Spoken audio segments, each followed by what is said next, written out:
So I'm going to hope this works. But if it doesn't, then it wasn't meant to be. It's time for my January release ritual.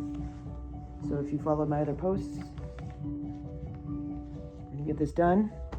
I wrote down all my debts, things that I owe the universe or other people, and things that the universe owes me and other people.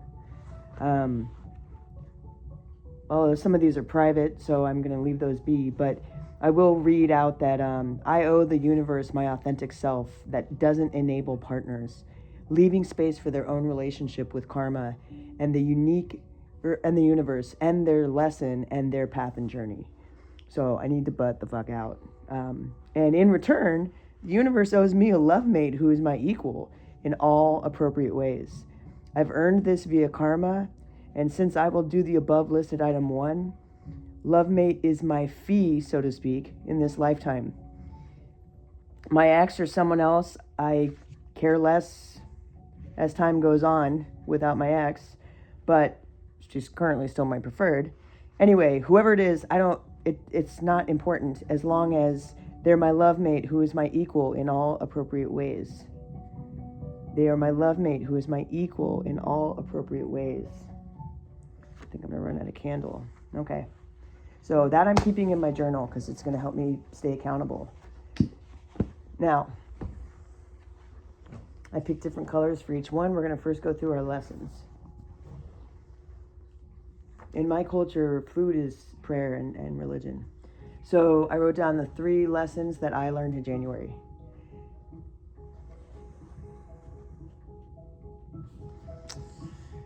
Number 1, deep lesson, the breakup, on my shadow in relationship, helping me return to myself and forgive myself. That's my first lesson. Number 2, I learned that I'm still very much the artist and the writer that I've been in the past. And my work, and I have work that's worth sharing. Number 3, that the anxiety of missing my ex is actually anxiety of losing, missing, and abandoning me. Anxiety does not equal grief. Grief is about the breakup. Anxiety is about self-shrinkage. Ooh, it still hurts to say that because, man, facing that shadow was intense. Now we're going to go into gratitude.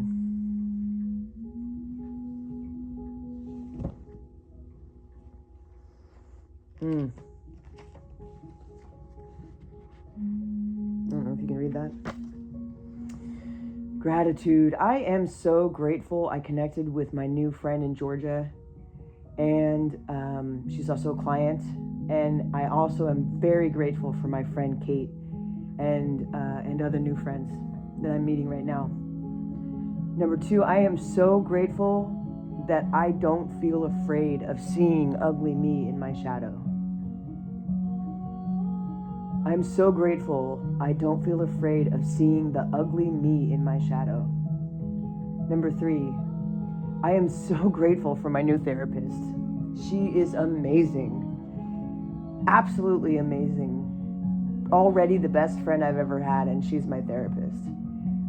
She's validating. She challenges me. She gives me good homework.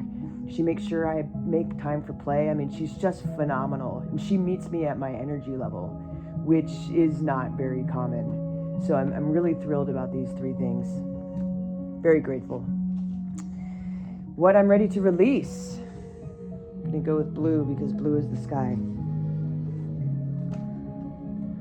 Number 1, I release all need or must type pulls on my ex's existence and energy, aka anything that logically results in being an energy expectation of her. So it's kind of a complex idea. I release all needs or must type pulls on her existence and energy, meaning anything that logically results in being an energy expectation of her. I release all of that. It is not my place to pull from her. It is not my place to expect anything from her. It is unethical for either of those 2 things to be true. It's my space to want. It's my space to think and grieve and process. but it is not my space to do any of those things. I can do with the wants and the energy that I kept and that I have and that I earned, I can do with that as I wish. But I release all need or must type pulls on her existence and energy, anything that logically results in being an energy expectation of her. Number 2, I release the heavy sadness of self-betrayal and shrinkage. I release the heavy sadness of self-betrayal and shrinkage. Number 3, I release the burden of responsibility that my inner child and younger self have been carrying on to become a caregiver. I got it now. So I release the burden of responsibility that my inner child and younger self have been carrying and then carried into adulthood to become a caregiver. I don't need to be doing those things anymore on such a compulsive level. I got it now. I'm an adult. My inner child can retire into the memories of my childhood, and I got it now. So, for the lessons, I thank my ancestors for giving me their wisdom,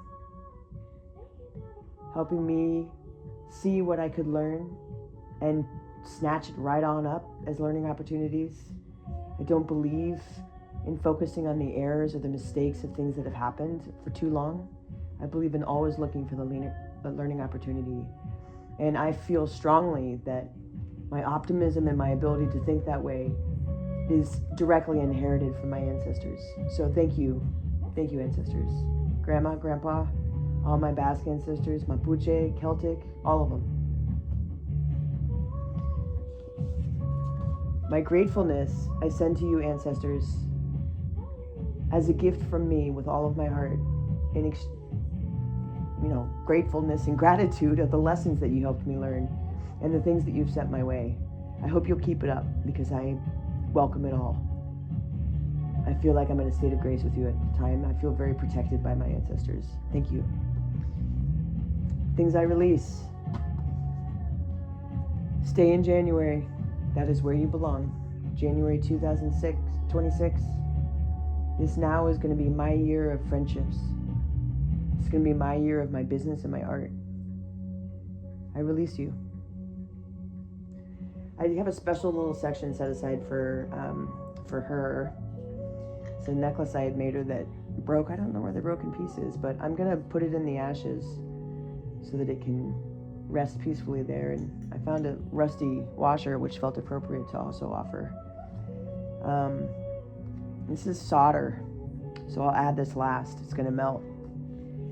But I wrote down some cards real quick. This connection exceeded her capacity at the time. This connection exceeded her capacity at the time. That's okay.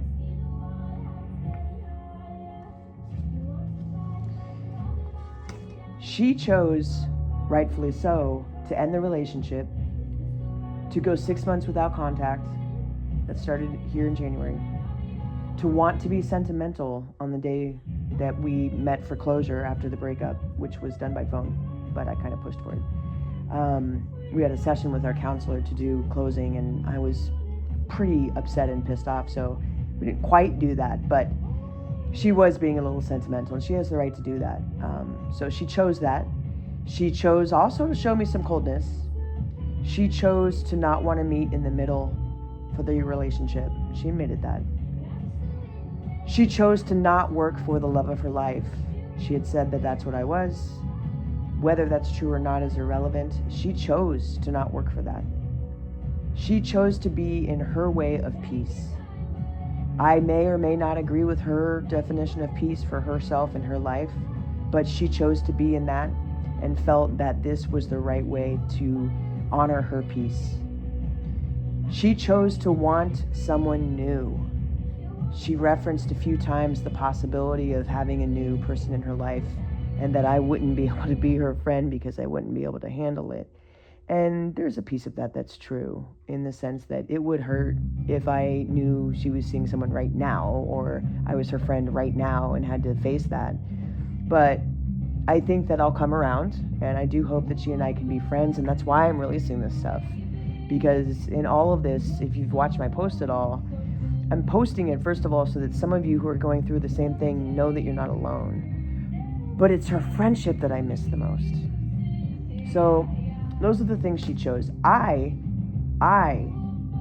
choose to respect all her decisions. I choose to work on myself, which I'm already doing, and doing it for me, not for her to save the relationship, because it's gone. I choose to follow appropriate and healthy relationship behaviors. I wrote down the 50% rule, and the 50% rule, which is no one person holds the majority of blame or responsibility for fights or disagreements or not meeting in the middle. That's why we call it meeting in the middle. I don't ever think it's appropriate to completely blame the other party, because I hate that whole you point your finger, you got 4 pointing back, but there's always something you could have done differently to make that better. And the whole point of partnership is to come in with your 50% and, well, your 100%, but you're making up a larger thing. And in that, your 100% is now half together with them. So you're whole and complete, they're whole and complete, and together you're this bigger unit.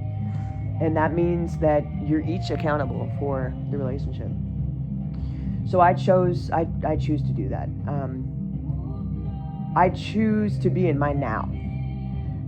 And I choose my future. I choose to let them go.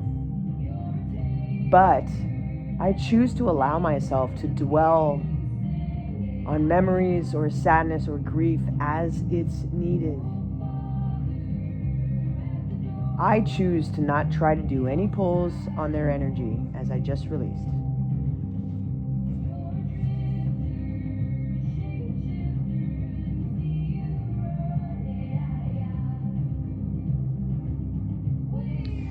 Feels appropriate at this time. I'm going to go ahead and add this. This was I would always give her flowers every time I saw her. Just go pick some if I had to. This is lavender from my courtyard here and a rose from here. So I'm going to go ahead and add those in there. This I'm going to add last. The last card I wrote down is that I hope she heals, and I release responsibility for how and when. It's not my business. It is her journey. I hope she heals. I love you, Brandy.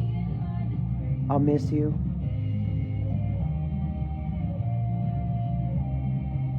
I release you.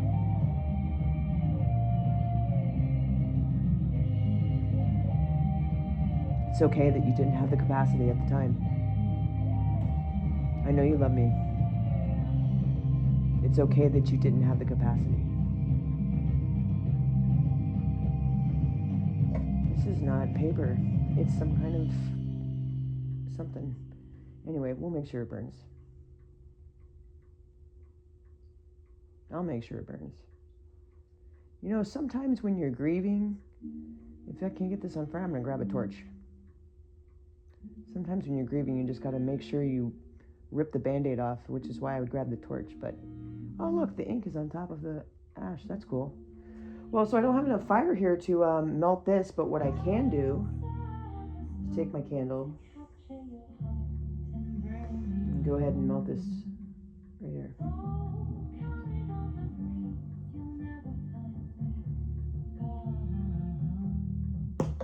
Ooh, that hurt. We'll just throw that in there. I'm going to melt it this way.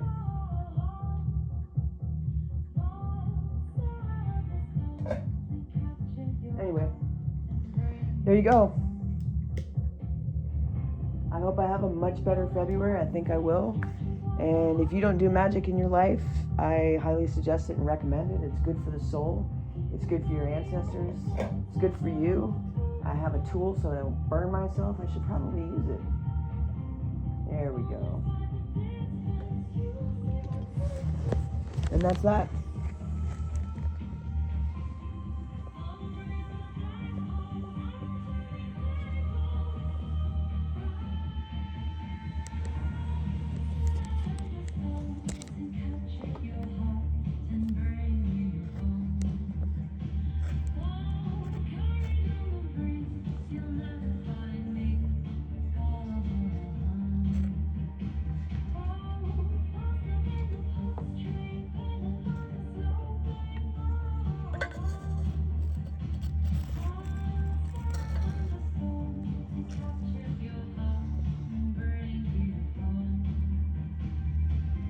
Funny that heart's not melting, but you can keep the love for someone and not be right for each other at the present time, you know? Maybe it's another lifetime, maybe it was a lifetime in the past.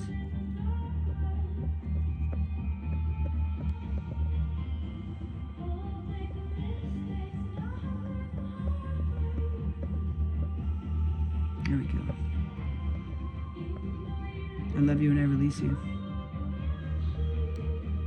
I hope you heal. We both have a lot of that to do. Thank you for the opportunity to figure that out. A beautifully wonderful, painful, beautiful catalyst for me on my next half of my journey. I'm grateful. Thank you.